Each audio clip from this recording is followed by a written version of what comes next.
Hello and welcome back to The Broken Doll, and tonight I come to you with the Shirley Temple again, giving her third, I think it's the third coat, yeah right, 3 coats. Now we're not going to do the head right now.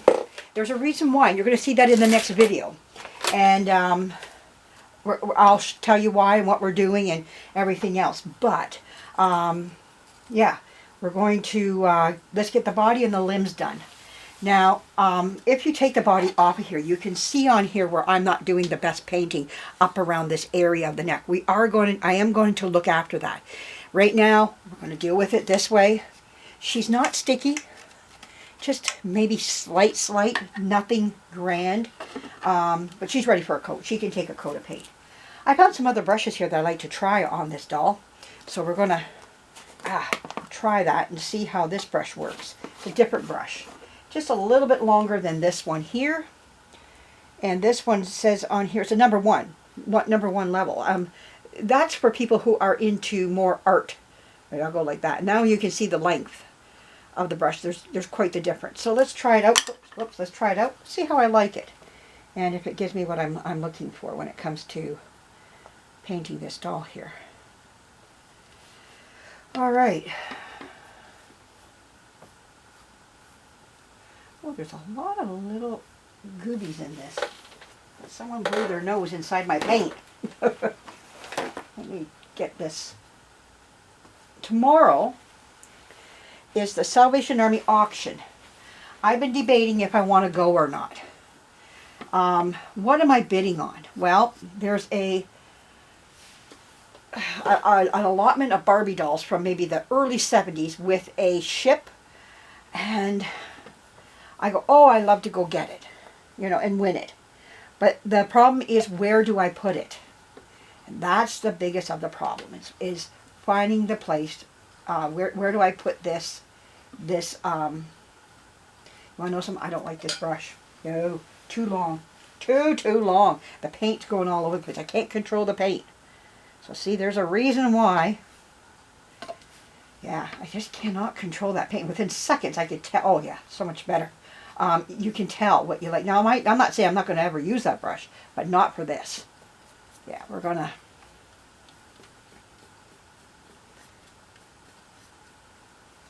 There we go. So much nicer.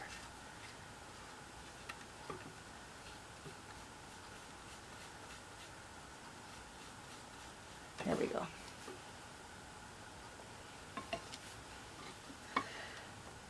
So I'm really in a debate if I'm going to go or not.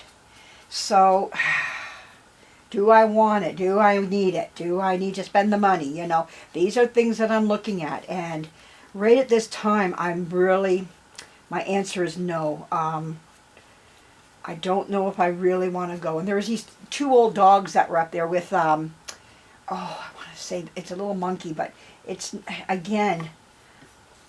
Do I want it? Where will I put it? What will I do with it? You know, and I'm right back to those questions again. When you start saying things like that, you know you have come to a different place in your collecting when it comes to room.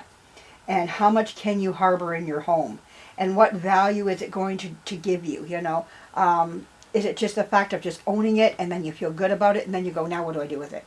And I don't want to get into that part of my collecting, which I'm starting to now. I'm starting to say to myself, why do I want it, you know? And if it was to resell it, maybe at a higher price, okay, I could do that. But at this time, is that what I want to do? I love collecting the Barbie stuff. Oh, the quandary of a doll collector. You know, I want it, yes. If I was to say to myself, do I want it? Yes. But do I again, it comes down to those questions. Do I need it? And that's what I'm looking at, is the need. Do I need it? And where am I going to put it? Oh, I don't know. The things we doll collectors do to ourselves. Now, there's a lady on here named Amy, Jewel, I think it is. Amy Jewel? Okay, I'm going to stick with that. I think that's your name. You were asking me how to stop stickiness on a doll. I have a whole series on that. Back about 4 months ago. It's called The Return of Sticky Baby. If you go back, you'll find it. I will put a link when I'm done on one of my videos. I'll have a link. I'll do it on this one, since this is where we're talking about it. I will put a link to the return of Sticky Baby and what I did to solve that problem, which I just felt Sticky Baby right now before I left to make sure that what I'm telling you does work. And she's not sticky right now. She's doing really good. So I think I might have solved the issue, the problem, but, you know, so far so good. So, but yes, I think I solved her problem, and with the stickiness, and I hope this helps you with your doll. Finding my paint just a little thick, or is it because I'm getting a lot more coats of paint on now that there's more coats of paint? Is it that I'm starting to notice that it's feeling thicker to the brush? I don't know yet. But, oh, she looks good, though. And I could thin down my paint if I need to. I can do that.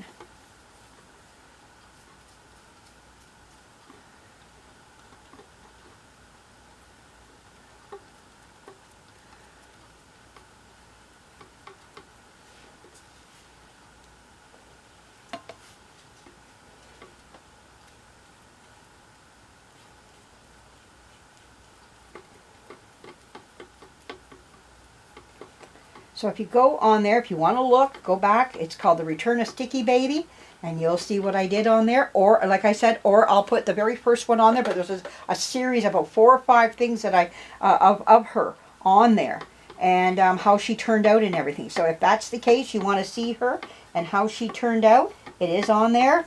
You know, she's looking, oh, this doll's looking good. I've got to concentrate on where I've been. Oh, it's been hot here. I'd like it probably everywhere. It's been hot. But oh, is it ever hot. Hot, hot, hot. My daughter and I were out today. And she had a doctor's appointment. And oh, we couldn't get home fast enough.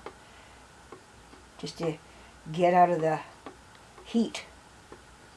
I feel sorry for any little animal that's out there. Oh. We have an outdoor cat named Pork. And he's not our cat, but he is our cat. And I know I kind of just undid what I said. He kind of came to us because he got out of the house of some people. And when they asked about it, they came to our house like all frantic about 3 years ago. And they said, our cat got out. If you see our cat, can you, here's our phone number, tell us. I said, all right. Well, for a long time we didn't see the cat. We called and we kept our eyes peeled for this cat. Nothing came about it until one day, my neighbor next door, who's now deceased, she all of a sudden was letting out a cat. And I said, oh, Vera, did you get a cat? She goes, no. She said, it's just a cat that came to me. Well, here it's the cat that got out of the house. And like 6 months later, well, I still didn't put it together. This was the cat that these people were looking for. I didn't know what I forgot all about it and what it looked like or anything. I went, oh, okay. But never putting it together that this was the cat that they were looking for. So we start doctoring the cat up, and I got it that when my next door neighbor died, she had a shed there with a box for the cat. So I went over there and I fed it and brought it nice warm blankets and everything, and it was in a nice sheltered area where the cat could get into. And she had a pillow in there with a little blanket, but I went in there and bought all kinds of blankets for the cat. Blanket that cat right up. He was nice and warm for the winter.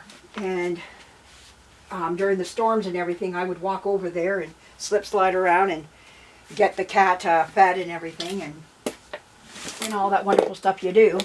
Well, it wasn't until we're into about a year now of this cat, year and a half, and I finally put it together. This cat is the cat that was lost. So I start looking on Facebook, and I lost pets. Found the people. They didn't want him. No, they said, no, we replaced him. So here we are. And they called the cat Bruce Willis. And I was like, no, it's not Bruce Willis. I just can't call this cat Bruce Willis, you know. So I just went, no, that. So my daughter came up with a name, Pork. I went, oh, I wasn't thinking Pork either. But you know what? It stuck. And it's his. It's his name. And he answers to it too now. So His name is Pork. But he lives outdoors. He's an old cat. I know when I talked to the owners about it, he's about 9, 10 years old. He's about 10 now. I would say 10. And they didn't, like I said, they didn't want him. And that broke my heart, you know, that they didn't. And if they did, they said they're just going to take him to our Humane Society. And we have a no-kill place. But if they get inundated with cats, they have to put them down because they just don't have no place to put them. They are forced to. And they don't want to. But at that time, when I was talking to her, that's what they were doing because they had so many cats. And he's an old guy. Nobody's going to want a 10-year-old cat. And who's going to start maybe having some health issues. So I just said, no. Now here's the thing. He was fixed and he's declawed. And he's outdoors. And I have no place to put him because I got my daughter's cat inside. I got inside the house. I got my cat out here in the shop. Where do I put this other cat? You know, so we made sure that he's getting a heated house this winter that plugs in. We've been looking at them, so he'll be having a heated house. And we're going to make sure he's okay for the winter. He's not going to go without. And we've had some people say they would take him as their pet, but nothing ever comes out of it. And we, you know, now we're attached to him.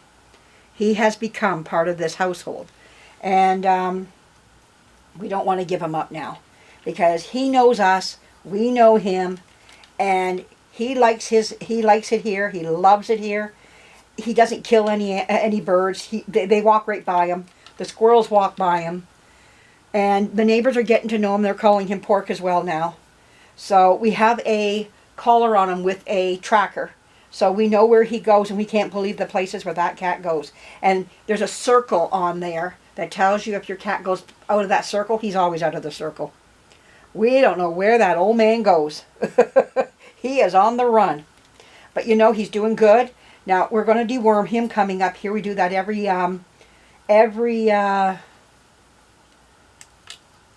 summer. We deworm him and do flea on him and all that stuff. We do all that wonderful stuff for him because he does like to lay on the ground, even though we have beds for him. He's got beds everywhere.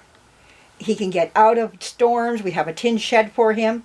And he goes in there. He's in there. I got a bale of straw in there. And he gets right on the straw.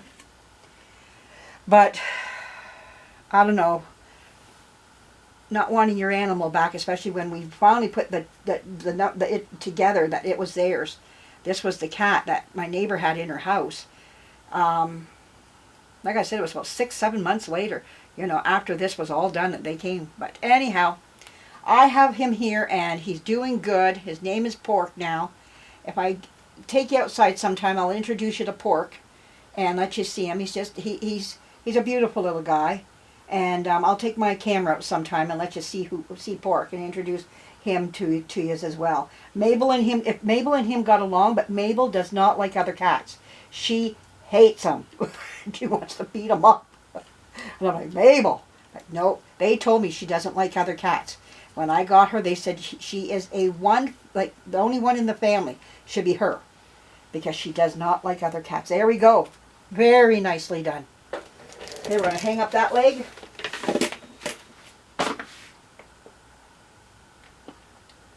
Whoops. Almost dropped it and not had it hooked.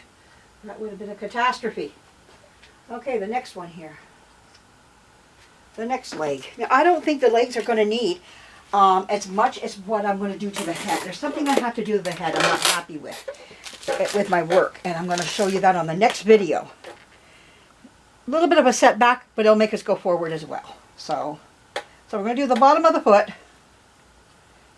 And we'll work our way up the leg.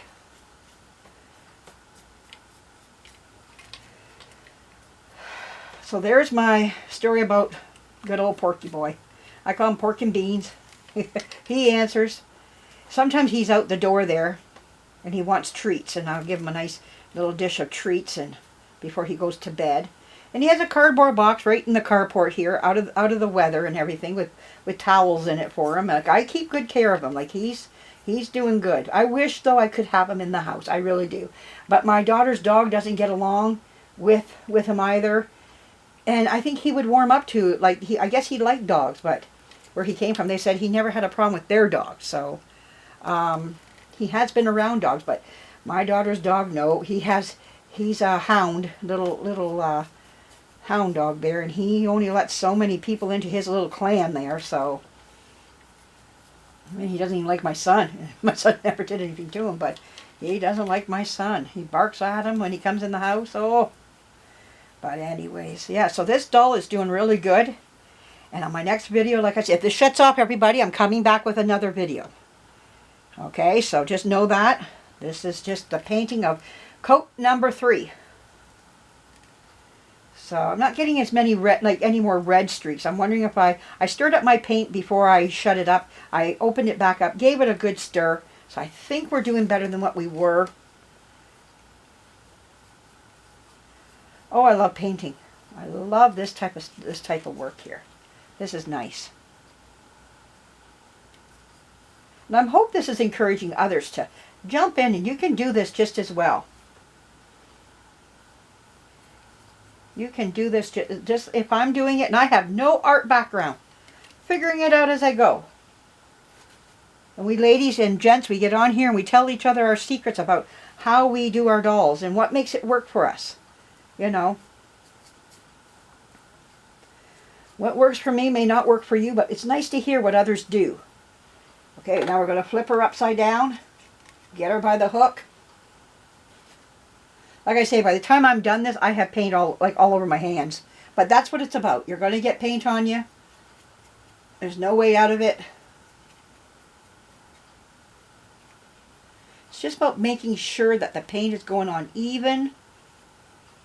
And getting a brush that you like. One that really makes you say, hey, I like that brush. I like the way it feels. Like I told you, that long one there didn't do anything for me. Right away, I was miserable. I could sense it. I was like, I don't like this. You know, so I got to turn this around. Like that. There we go. Ooh, too much. There we go. And like I say, places where I find that they're weak, I'll be going over those later. And right now it's just about getting the doll painted up nice. And then I'll go for if I didn't get up around the ball of the leg, the hip of the leg, I will go over that later and really do it well before I say I'm done, you know. So just know that, you know, this is not, just because you don't see me doing it right now, doesn't mean I'm not coming back to it. I am. Like, oh, I see. Now see here, I almost hung it up, and there's a glob of paint right there. I don't know if you can see it or not, right by the knee. And this is why you got to keep your eyes open for anything where it's just a little bit, streaky or whatever. I'm feeling that my paint is getting a little, now this is what it could be. Because we're getting more coats on it, I need to thin my paint down a little bit more. You'll feel it with your brush. It's just not moving the way it should. And that means my paint might need to be a little thinner. I'll put a little bit of paint thinner in it the next time I paint. And there we go. Now we'll do a hand, an arm. Even my chair's got paint all over it. Oh, the hand's looking really nice. But let's say I left that little gloobie of paint on there. What do? You just go in and sand it off, sand it down, and away you go again, you know. And just start painting again, you know, on it. I really try to watch for that because your paint can become uneven when you sand it. So you really want to make sure you're getting in there and